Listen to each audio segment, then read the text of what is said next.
Ini adalah graf yang akan dapat memberi kamu lebih kefahaman tentang kita head. Ada 4 graf di sini ya. Graf pertama adalah untuk aras hormon pituitary. Hormon yang dirembeskan oleh kelenjar pituitary, iaitu hormon FSH dan juga hormon LH. Kemudian, graf yang kedua aras hormon ovary, iaitu hormon yang dirembeskan oleh ovari, iaitu estrogen dan progesteron.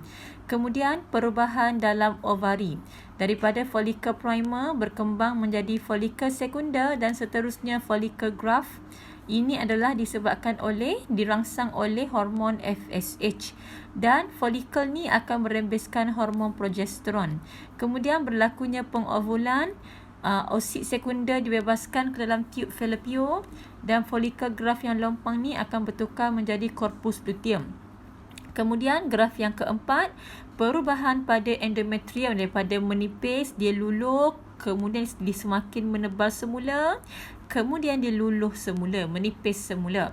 Jadi ini adalah hari pertama kita head, ini adalah hari ke-28 kita head.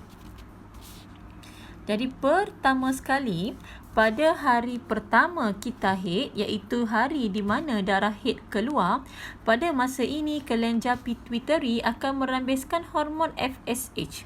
Jadi sebab itulah kita boleh nampak kepekatannya semakin meningkat. FSH dia akan merangsang perkembangan folikel. Dan jika kamu masih lagi ingat, ini adalah oosit primer. Kemudian dia akan dikelilingi oleh lapisan sel ataupun lapisan tisu yang kita panggil sebagai tisu folikel. Jadi folikel itu akan berkembang menjadi folikel sekunder, folikel graph. Kemudian tisu folikel ini dia akan merembeskan hormon estrogen. Sebab itulah kita nampak semakin lama estrogen semakin meningkat. Kepekatan estrogen yang cukup tinggi, ia akan merangsang hormon LH pula dirembeskan oleh kelenjar pituitary. Kepekatan LH yang cukup tinggi, ia akan merangsang pengovulan, di mana folikel graph akan membebaskan oosit sekunder ke dalam tube Fallopian, di mana dinding ovari itu akan pecah bahagian ini dan membebaskan oosit sekunder ke dalam tube Fallopian. Kemudian dengan rangsangan oleh hormon LH, folikel graph yang lompang akan bertukar menjadi corpus luteum.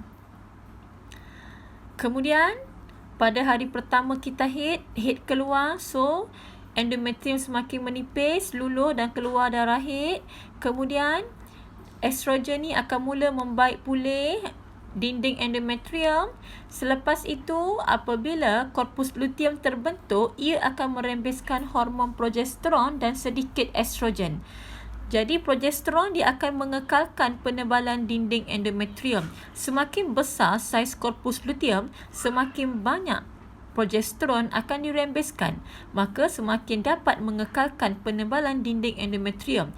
Tetapi jika tiada persenyawaan ovum dan sperma berlaku, maka saiz corpus luteum akan merosot. Apabila merosot, sedikit sahaja progesteron dirembeskan, jadi penebalan dinding endometrium tak dapat dikekalkan dan endometrium akan luluh, dan bermulanya kita head seterusnya apabila darah head itu keluar.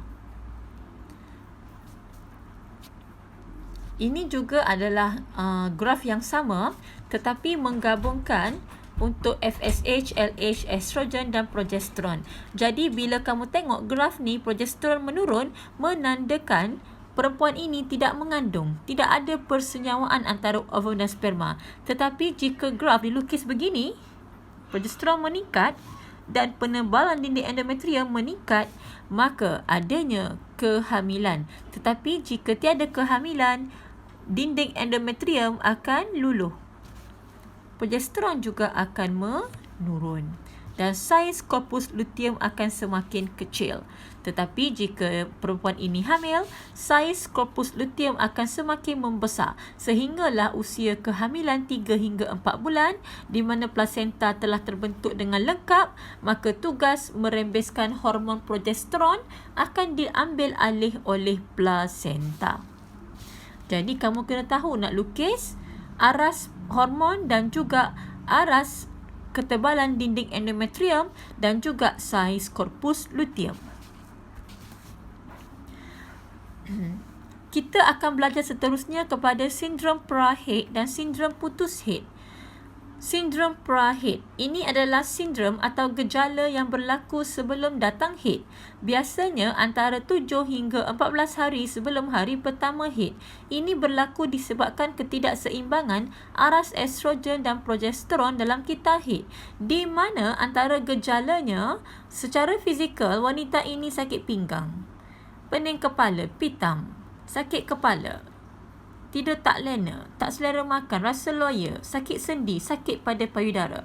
Emosi, cepat marah, tidak tenteram, gelisah, muram. Mental, kurang daya ingatan, sukar memberi tumpuan. Macam kakak dalam gambar ni, keletihan, sakit kepala, ketegangan, emosi, cepat marah. Jangan berani-berani nak tegur ya. Gurau je ya. Okey, sindrom putus haid. Putus haid berlaku dalam lingkungan usia 46 hingga 50 tahun apabila ovulasi dan haid terhenti secara semula jadi. Peningkatan usia menyebabkan estrogen dan progesteron semakin kurang dirembes, menyebabkan berkurangnya pengaruh rangsangan LH dan FSH terhadap ovari. Pada peringkat ini, ovari berhenti menghasilkan ovum.